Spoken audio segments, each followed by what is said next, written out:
pun tidak akan bisa meruntuhkan batu karang. Kita harus punya atap yang tebal. Kalau atap kita terbuat dari alang-alang dan jarang atapnya, begitu hujan turun pasti bocor. Tapi kalau kita punya atap dari alang-alang, tebal atapnya, sebesar apapun hujan turun nggak bocor. Jadi kita ini sering bocor. Karena apa? Karena kita tidak memiliki pertahanan. Disinilah sebenarnya perannya agama. Makanya agama harus mengantarkan kita dalam dimensi spiritualitas supaya kita punya ketangguhan. Nah, yang saya sampaikan tadi itu adalah ciri-ciri manusia tangguh tadi, bisa mengukur dirinya. Baik para sahabat. Sebab baik diakibatkan oleh niat baik. Sebab buruk diakibatkan oleh niat buruk. Jadi kalau kita berbicara hari pembalasan, berbicara tentang karma, kunci utama adalah niat. Kenapa? Saya katakan tadi, niat menghasilkan pikiran. Pikiran menghasilkan kata-kata. Kata-kata menghasilkan perbuatan. Itu mekanismenya. Jadi semua berawal dari niat. Jadi oleh karena itu saya berani mengatakan bahwa sebetulnya penentu hari pembalasan itu adalah niat. Jadi kalau karma adalah niat yang sudah menjadi perkataan, tindakan yang memenuhi hukum sebab akibat, maka setiap aksi pasti ada reaksi. Ayo lihat saya semuanya. Jadi semua yang sedang terjadi dalam kehidupan kita hari ini adalah buah yang harus kita panen dari tanaman kita sendiri. Pertanyaan saya satu, siap menerima hasil panen? Siap menerima hasil panen? Siapa yang menanam? Anda. Siapa yang memanen?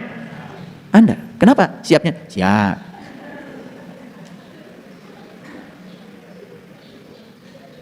Siap. Kenapa tidak siap? Gitu. Karena kita sudah sadar sekarang, oh ternyata semua yang terjadi dalam kehidupan saya hari ini adalah buah yang harus dipertanggungjawabkan oleh saya, hasil tanaman saya sendiri. Belajar dong gentleman. Belajar menjadi penanggung jawab pada semua tindakan yang kita buat sendiri. Kita sering jadi pengecut. Berani berbuat, tetapi tidak berani bertanggung jawab. Nah loh, itulah sumber penderitaan kalian. Dan saya bilang sekali lagi, yang membuat manusia menderita bukan kenyataan hidup. Yang membuat manusia menderita adalah penolakan dia terhadap kenyataan hidup. Saya kasih tahu ya, sekali lagi, tidak ada kenyataan hidup yang membuat seseorang menderita. Karena semua penderitaan berasal dari penolakan dia terhadap kenyataan. Mungkin kita sakit. Rasa sakit yang ada pada tubuh kita itu hukum alam, itu alamiah dan tidak bisa ditolak. Tapi menderita karena rasa sakit itu pilihan. Emang saya belum pernah sakit? Saya hidup sekarang dengan satu ginjal. Itu pelajaran yang sangat luar biasa untuk hidup saya. Dan saya harus kehilangan ginjal kanan saya. Sakit? Sakit itu alamiah. Ketika dioperasi, dikeluarkan, dirobek-robek perut kanan sebelah kanan ini. Dan kemudian dijahit bagian dalam. Kata dokter ada puluhan, bahkan mungkin saja lebih dari puluhan pembuluh darah yang harus diikat kembali. Karena itu ginjal, bagian yang sangat penting untuk saluran darah. Kata dokter, saya harus istirahat 3 bulan. Saya istirahat 3 hari, alhamdulillah. Sampai di rumah kering. Saya yang cabut selang-selangnya semua, dan saya yang ngurusi semuanya sendiri. Karena nggak ada yang berani lihat luka dari sini menganga sampai sini. Seminggu setelah itu, saya pergi ke Samarinda. Ada kajian di sana. Waktu itu Samarinda dari Balikpapan belum ada jalan tol seperti sekarang. Dan saya pergi dari sini ke Balikpapan, dari situ kemudian jalan 5 jam ke Samarinda. Sampai di sana, saya tidak berkurang aktivitas saya. Karena saya sudah tahu ilmunya. Sakit itu alamiah. Rasa sakit yang kita terima, bisa kita jadikan sebagai penderitaan, bisa juga tidak. Saya cuma mendengar aja suara tubuh saya. Dan saya berterima kasih, tubuh saya masih bisa bicara lewat sakit. Karena dengan itu saya mengerti bahasanya. Setelah itu rubah total cara hidup saya. Mohon maaf, saya sudah tidak tertarik lagi dengan makanan seenak apapun. Sepanjang itu tidak saya butuhkan. Makanya saya sering berulang kali mengatakan, saya makan buah pagi-pagi dan itu gosok gigi dan saya saum. Saya baru makan siang itu juga terbatas. Hanya yang sesuai dengan golongan darah saya dan saya butuhkan. Yang tidak saya butuhkan gak saya makan. Enak itu cuma 10 menit di sini. Bebannya terlalu berat. Apalagi beban bagi lambung, beban bagi darah. Coba, terlalu banyak makan karbohidrat, begitu tidak diproses apa yang terjadi? Kadar gula darah naik. Pankreas kita rusak. Karena pankreas harus mengubah karbohidrat, gula menjadi energi. Ketika tidak mampu diubahnya, tumpukan gula darah di dalam darah tidak bisa ditolak lagi. Akibatnya apa? Harus disuntikan insulin. Mahal bukan? Jadi aneh ya. Kita takut menghadapi kematian, pengen umur panjang, tetapi kita tidak pernah mempanjangkan umur kita dengan ikhtiar kita. Aneh bukan? Karena apa? Karena di sini yang terpikir oleh pikiran adalah kesenangan, kesenangan, kesenangan. Makan enak, makan enak, makan enak, itu yang terpikir. Maka 75% orang yang level ini uangnya habis buat ngurusi tubuh dari leher ke bawah. Mungkin 25% pun tidak ada buat dari sini ke atas. Beli buku yang bisa mengembangkan pengembangan diri, beli buku yang bisa menginspirasi agar hidup menjadi lebih berkualitas, mungkin jarang. Coba tanya, saya tanya, sebulan sekali aja mungkin kita nggak pernah beli buku itu. gitu. Gak apa-apa, ya sekarang banyak yang gratis di YouTube. Ceramah saya udah saya blast, gratis. Dan kalau para sahabat mendengarkan kajian-kajian saya, kemudian membaca buku yang terbaru sekalipun tentang pengembangan diri, itu sudah masuk di situ. Itu artinya apa? Artinya saya sudah merespon semua buku itu. Ada buku apa yang terbaru? Pasti saya tahu. Dan saya belanja buku itu. Tetapi buku itu tidak saya baca, sekedar dibaca. Saya praktekkan dulu. Kalau sudah jadi pengalaman, saya ceramahkan. Kalau belum jadi pengalaman, itu namanya katanya. Sebagus apapun kata buku, kalau itu belum jadi pengalaman, itu masih kata orang. Dan saya tidak pernah menceramahkan apa kata orang. Yang sudah saya sampaikan adalah yang sudah saya riset menjadi pengalaman pribadi saya. Itulah untungnya para sahabat. Modalnya kan dikit kan? Cuma telinga toh? Iya. Ya kuota lah, pakai modal kuota sedikit. Tetapi effortnya kan tidak lebih besar daripada saya. Jadi hukum aksi reaksi itulah yang disebut dengan hukum pembalasan. Ini saya sedang meluruskan pemahaman, karena begitu cerita hari pembalasan, seakan-akan pembalasan itu diakumulasi, nanti katanya kemudian kita dibakar oleh api yang menyala-nyala dalam neraka, begitu? Tidak. Karena pembalasan itu harus setimpal. Kalau Anda mencubit di dunia kepada orang, Anda harus dicubit orang di dunia. Biar sakitnya sama. Ngerti? Anda menipu orang di dunia pada saat masih hidup, rasa sakit yang Anda timbulkan pada orang yang Anda tipu harus dirasakan Anda di dunia juga. Oleh karena itu maka jangan heran kalau kita datang ke sini sekarang di kehidupan kita untuk menyelesaikan utang-utang kita. Dan utang kita akan diselesaikan di kehidupan. Karena kita menciptakan utang di kehidupan, bukan? Sakit yang kita timbulkan kepada makhluk lain akan datang dengan sakit yang sama. Anda memotong ayam, kira-kira ayam sakit nggak? Pernah tanya nggak sama ayam? Pernah tanya nggak? Nggak perlu tanya, belajar merasa sebelum terasa. Belajar merasa sebelum terasa. Coba bikin saja luka di tanganmu selebar luka yang kau timbulkan pada leher ayam. Harus begitu eksperimennya. Kalau tidak bisa merasa sebelum terasa, bikin aja luka selebar itu yang kau timbulkan pada ayam, timbulkan pada dirimu. Rasa sakit yang dialami oleh ayam sama dengan rasa sakit yang dialami oleh dirimu. Dan kau akan merasakan rasa sakit yang sama. Makanya kita di dunia ini belajar mengurangi karma dari akibat rasa sakit akibat tindakan kita kepada orang lain. Yang namanya makhluk hidup namanya pasti ingin hidup, tau? Saya tanya, semut pengen hidup? Ayam pengen hidup? Ular pengen hidup? Kupu-kupu pengen hidup? Sapi pengen hidup? Kambing? Semua makhluk hidup pengen hidup. Belajar merasa sebelum terasa. Anda juga makhluk hidup. Bukankah Anda pun pengen hidup? Kenapa Anda pengen hidup tapi Anda membunuh orang lain, makhluk lain yang sama-sama pengen hidup? Kan tidak adil. Merasa diri sebagai penguasa semesta lalu melakukan tindakan yang tidak adil. Itu sebabnya kurangi menyakiti makhluk lain. Kalaupun harus terpaksa memotong ayam, doakan ayam. Semoga saja ruh yang keluar dari tubuh ayam itu dikasih tubuh yang baru. Dan kita menimbulkan rasa sakit itu bukan hanya pada yang rendah. Terhadap manusia pun terkadang kita tidak bisa merasa sebelum terasa. Di mana ulas asih kita? Baik, kalau gitu lihat semuanya di layar monitor ini. Apa sesungguhnya karma itu? Karma adalah suatu bentuk tanggung jawab atas perkehidupan seseorang yang harus kalian selesaikan. Harus diselesaikan. Kalau nggak selesai, kita akan terjebak oleh hidup mati secara berulang terus menerus.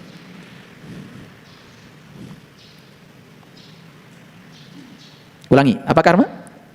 Suatu bentuk tanggung jawab. Kata kuncinya nggak usah dibahas semua, dihafalkan repot nanti jadi pusing. Tanggung jawab aja. Jadi tanggung jawab itu berarti apa? Semua kehidupanku hari ini yang sedang aku jalani adalah tanggung jawabku. Aku yang harus menjamunya, aku yang harus menerimanya dengan penuh tanggung jawab. Karena apa? Itu adalah buah dari karmaku sendiri. Udah siap belum? Siap belum? Yes. Kalau seperti itu sudut pandang kita, tidak ada yang akan kita tolak dalam hidup. Begitu sudah tidak menolak lagi, penerimaan kita terhadap kehidupan menjadi luas dan lebar. Saksikan saya, surga mulai mengalir dalam diri kita. Karena semua neraka yang kita ciptakan dalam kehidupan ini berasal dari penolakan. Begitu kita menerima semuanya, itulah yang disebut dengan pasrah total kepada kehidupan. Itu yang disebut dengan muslim. La tamutunna illa wa antum muslimun. Jangan kamu mati kecuali kamu sudah bisa menerima semua hal apa adanya. Itulah syarat mati. Makanya saya sering berulang kali mengatakan bahwa kesadaran terakhir seseorang mati akan menjadi kesadaran awal saat dia terlahir kembali. Hati-hati itu. Mati dalam penuh kebencian, nanti kamu juga lahir menjadi orang yang penuh kebencian. Kan jangan heran lihat anak-anak kecil. Ya, lahir ke dunia dari kecil aja sudah penuh dengan kebencian. Ada tuh anak. Dari kecil aja sudah membenci. Betul nggak? Banyak penolakan. Begitu ada yang tidak dia suka, dia marah. Dia itu kan sudah dibawa itu, sudah dibawa. Ya. Bahkan menurut riset neuroscience, tidak bisa dibantah lagi. Bahwa sel tubuh kita menyimpan DNA. Dalam satu DNA tubuh kita, terdapat 3 miliar data yang harus kita selesaikan. Dalam satu DNA saja. Kita punya 100 triliun sel, berarti kita punya 100 triliun DNA. Satu DNA 3 miliar. Sekarang 3 miliar kalikan 100 triliun. Berapa banyak data yang harus kita selesaikan dalam kehidupan ini? Nah loh. Tetapi kan tadi, sebab yang kita timbulkan tidak selamanya buruk toh. Ada sebab baik juga, maka ada akibat baik. Ada sebab buruk, ada akibat buruk. Karena karma itu tidak sekedar baik, tidak sekedar buruk, tapi dua-duanya. Ada baik dan buruk. Tugas kita adalah tanggung jawab terhadap semuanya. Begitu ada orang baik datang kepada kita, tentu saja kita senang. Begitu ada orang buruk datang kepada kita dengan penuh tanggung jawab, kita ambil saja pengalamannya, kita ambil saja pembelajarannya. Kan keren. Keren apa tidak? Iya. Nah inilah pentingnya belajar kesadaran, supaya keren. Baik, sekarang kita mulai membaca ayat. Silakan ya, lihat Quran surat Yunus ini. Surat 10 ayat yang keempat. Ini ayat menjelaskan tentang pertanyaan, di mana hari pembalasan itu? Kan tadi, di mana hari pembalasan itu? Sudah dijawab kan? Di sini, saat ini, sekarang. Semua reaksi yang sedang kita dapat itu akibat aksi yang kita buat. Semua akibat yang kita dapat akibat dari sebab yang kita timbulkan. Dan kita sekarang sudah merasakannya kan? Bagus nggak kalau dicicil dari sekarang pembalasan ini? Bagus nggak? Bagus banget, itu cinta kasih Allah. Daripada ditumpuk nanti, ya repot bayarnya. Dan selama ini kita membayangkan hari pembalasan itu adalah siksaan yang akan datang kepada kita. Dan siksaan itu sesuatu yang berbeda dengan sebab yang kita timbulkan. Lihat saya semuanya, nyubit, dan tentu saja akan dicubit. Ngomong kasar, tentu saja kita akan diomongin kasar. Ngambil duit negara, ya nanti juga akan diambil oleh semesta dengan cara yang sama. Jadi saya heran aja ya, ada orang yang berani mengambil duit yang punya orang lain gitu. Heran aja, dia lupa bahwa sebetulnya ketika dia mengambil akan diambil. Jadi buat apa? Kalau orang yang berkesadaran nggak akan melakukan itu. Makanya saya sering mengatakan, kasihan ya, itu para koruptor itu kan sebenarnya orang yang kekurangan. Karena kalau dia berkecukupan tidak akan mungkin mencuri. Betul nggak? Ya beruntung untuk kalian yang setiap hari merasa berkecukupan. Karena rasa berkecukupan itulah kekayaan kita yang sebenarnya. Orang punya kekayaan sebanyak apapun kalau tidak merasa berkecukupan, yang akan muncul pada dirinya ketamakan. Dan ketamakan sudah saya jelaskan, itu adalah pilar utama seseorang untuk terjebak dalam ketidakabadian. Ada 3 pilar orang terjebak dalam ketidakabadian. Satu ketamakan, ya itu satu ketamakan. Itu perhatikan itu. Yang kedua apa? Yang kedua adalah kekeliruan, dan yang ketiga adalah kebencian. Itu 3 pilar itu, 3 pilar. 3 pilar yang menyebabkan manusia terjebak di alam ketidakabadian. Terjebak dalam konsep siklus hidup mati. 3 itu. 1 ketamakan, 2 kebencian, 3 kekeliruan. Keliru berpikir, keliru berbicara, keliru bertindak. Hati-hati itu. Ini saya sudah bicara konsep kehidupan tingkat tinggi. Ini hanya untuk orang-orang yang sudah dewasa. Yang belum dewasa, jangan dengerin dulu kajian saya. Tutup aja telinganya. Ini kajian untuk orang-orang yang sudah dewasa. Baik, kita lihat ayat ini. Silakan baca ayat ini pelan-pelan dalam hati. Sambil saya akan bacakan juga supaya semua orang bisa dengar ayat ini. Hanya kepada Allah lah kamu semua akan dikembalikan. Yes? Tetapi sebelum dikembalikan kepada Allah, ada proses dulu. Dulu kita asalnya suci, masa balik dalam keadaan kotor dong? Kita asalnya suci, tentu saja balik ke sana dalam keadaan suci. Supaya kembali dalam keadaan suci, kotoran kita harus dilepaskan. Kemelekatan kita harus dilepaskan. Ada proses dong sebelum kita dikembalikan. Enak aja. Awas, memahami ayat ini jangan sembarangan. Hanya kepada Allah lah kamu semua akan dikembalikan. Yes, semua akhirnya akan dikembalikan kepada Allah. Tapi proses kembalinya setiap orang berbeda-beda. Yang masih suka menolak kenyataan, ya baliknya ke sana paling belakangan. Tapi yang siap menerima semua kenyataan sepahit apapun, duluan tuh. Secepat kilat kembalinya ke sana. Karena apa? Dia bertanggung jawab. Yang menolak itu kan sebetulnya pengecut. Yang tidak bertanggung jawab terhadap semua sebab yang dia ciptakan. Begitu akibatnya datang, dia tidak bertanggung jawab. Itu pengecut. Dan pengecut di semesta ini jumlahnya banyak. Nggak usah pakai persen ya, banyak. Atau pakai U deh, banyak. Ibadah sudah, sholat sudah, baca kitab suci setiap saat, bahkan one day one juz. Ada lagi baca hadis juga setiap hari, one day one hadis, keren. Tapi kesadaran tidak meningkat, cuma baca, tidak mau praktek. Makanya dalam pelatihan sholat khusyuk kemarin saya tanya, mau minum kopi atau mau bicara? Saya mau minum kopi. Mau gitu atau minum kopi? Minum kopi katanya, yes. Berarti kalau mau minum kopi berhenti ngomong saya mau minum kopi. Ini wajah tuh wajah lilladzi fatara samawati wal ardh. Aku hadapkan wajah batinku kepada zat yang telah menciptakan langit dan bumi. Itu ngomong. Prakteknya kapan? Kapan kau menghadapkan wajahmu kepada zat yang telah menciptakan langit dan bumi? Makanya saya tanya, ingin baca kalimat itu atau ingin merasakan kalimat itu? Nah, semua ingin merasakan, baru pada nangis. Begitu saya suruh, udah jangan ngomong kalimat itu, rasakan aja kalimat itu, baru pada nangis. Karena selama ini kita cuman, saya mau minum kopi. Tapi rasanya sudah minum kopi, padahal baru mau. Allahu akbar kabira walhamdulillahi katsira wa subhanallahi bukratan wa asila. Maha besar Allah dengan segala keagungannya. Segala puji hanya milik Allah sebanyak-banyaknya. Walhamdulillahi katsira wa subhanallahi bukratan wa asila. Sucikanlah Allah pagi dan petang. Mau ngomong aja? Atau mau benar-benar merasakan bagaimana menyucikan Allah pagi dan petang? Praktekkan dong. Kita selama ini cuma jadi pembaca saja. Makanya banyak yang senang jadi pengamat. Betul nggak? Iya. Pengamat agama, tapi tidak melaksanakan agama. Pengamat spiritual, tetapi tidak berspiritual. Betul nggak? Aneh. Pengamat sepak bola, nendang sekali aja langsung rubuh. Tapi kalau ngomentari orang, luar biasa. Coba digocek dulu. Pasti masuk. Dia suruh gocek kayak gitu, rubuh dia. Bisanya cuma ngomong. Tetapi banyak orang bisa ngomong dianggap sebagai pakar. Ini lucu. Lucu apa tidak? Siapa yang lucu? Kalian lucu. Lihat ayat ini. Hanya kepada Allah lah kamu semua akan dikembalikan. Yes? Lanjut. Sebagai janji yang benar dari Allah. Sesungguhnya Allah menciptakan makhluk pada permulaannya, kemudian mengulanginya kembali. Jadi Allah tuh bilang, Dia menciptakan makhluk pada permulaannya, kemudian akan mengulanginya kembali. Untuk apa diulangi lagi penciptaan itu? Agar Dia memberi pembalasan kepada orang-orang itu. Jadi diulangi lagi penciptanya untuk ngasih pembalasan. Pembalasan baik tentu saja. Ya, sebab baik akan dapat balasan baik. Sebab buruk akan dapat balasan buruk. Jadi semua, kalau kalian sekarang kok pergi kemana saja, saya kok banyak yang nyapa, orang senang pada saya, bahkan nyuguhin, itu karma baikmu. Karena mungkin di kehidupan yang sebelumnya juga kau senang menjamu orang. Kok saya kemana-mana sampai perut lapar gak ada yang mendulikan saya. Sampai roboh di pinggir jalan kelaparan, gak ada yang peduli pada saya. Lu juga dulu begitu. Setimpal. Gak usah merengek-rengek. Kok orang gak cinta sama saya? Emang kamu punya cinta gitu?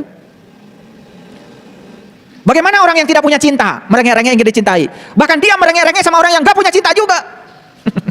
Ini saya kasih tahu nih pada semuanya. Kalau orang benci sama kita, jangan paksa dia mencintai kita. Karena dia tuh gak punya yang harus diberikan pada kita. Cintanya sendiri gak punya, dia punyanya benci kok. Itu yang bisa dia berikan. Nah kita ini sering aneh, merengek-rengek cinta sama orang yang jelas-jelas gak punya cinta. Yang tolol ya kita yang merengek-rengek. Udah jelas dia tuh pembenci, minta supaya mencintai kita. Kan tolol yang mintanya. Itu sama saja dengan kita merengek-rengek minta sumbangan sama orang yang boro-boro nyumbang, makan saja gak punya, yang tolol yang minta. Kalau disebutkan tolol kan mungkin baru kesel sama saya. Terus apalagi bahasa selain tolol? Itu udah paling halus itu. Karena di atas itu ada lagi yang lebih kasar. Tapi saya gak tega ngucapinnya. Tolol itu udah halus. Itu bahasa paling halus saya pilih ini untuk ini. Karena di atas ini ada lagi. Kalian pasti tahu, tapi saya gak berani ngucapinnya. Bayangkan ya, kita minta sumbangan, minta diberi kepada orang-orang yang jelas-jelas dia tidak bisa memberi. Kita kemudian memaksanya. Itu yang kita lakukan selama ini. Kita merengek-rengek minta dicintai sama orang-orang yang jelas dia tidak punya cinta. Ngerti maksud saya? Jadi kalau dia itu memang pembenci, yang jangan diminta, tolong dong, jangan benci sama saya. Tolong dong, perhatian sama saya. Itu yang tolol tuh yang mintanya. Dia punya yang bisa diberikan cuma benci aja, kalau dia punyanya benci kok. Paham? Lihat saya semuanya, hanya orang yang sudah tidak mengalami defisit cinta yang bisa mencintai. Siapa itu? Mereka yang sudah bisa mengakses sang sumber cinta yang ada dalam dirinya. Makanya kalau orang sudah kenal jati dirinya, dapat dipastikan ulas asihnya luar biasa. Dan orang yang belum kenal jati dirinya, dapat dipastikan kebenciannya juga luar biasa. Jangan paksa mereka untuk menjadi ulas asih, nggak akan bisa. Ayo, tangkap dulu kalimat ini. Untuk apa dikembalikan lagi? Untuk apa? Untuk menerima pembalasan. Makanya saya kasih cetak tebal itu hurufnya. Nah, kebetulan yang diceritakan di ayat ini adalah orang yang beriman dan mengerjakan amal soleh. Tentu saja orang ini akan mendapatkan pembalasan dari iman dan amal solehnya dengan adil. Ayat ini kalau diekstrapolasi juga sama. Orang yang selalu menjalankan amal salah juga akan mendapatkan akibatnya, kan begitu. Makanya dia dikembalikan ke sini untuk menerima pembalasan. Kenapa? Karena sebab yang dia ciptakan kan di kehidupan. Otomatis akibat yang harus dia terima jelas dong di kehidupan. Paham? Ini kalau sudah gini nih, kalian kemudian masih melakukan tindakan buruk, itu udah keterlaluan. Keterlaluan lah kalau saya udah ngomong begini, masih saja menciptakan sebab buruk, itu udah kebangetan itu. Ini cinta kasih saya, makanya hari ini dibongkar ayat-ayatnya supaya ngerti ya. Ini ada dasarnya nih, ya. Oke, lanjutkan. Dan untuk orang-orang yang tertutup, nah ini. Kan ini sedang dibicarakan dua pembalasan itu. Satu buat orang yang beriman dan beramal soleh, berarti orang yang beriman orang yang sudah terbuka. Ciri orang yang beriman itu dia sudah bisa menerima apapun yang terjadi apa adanya tanpa ada penolakan.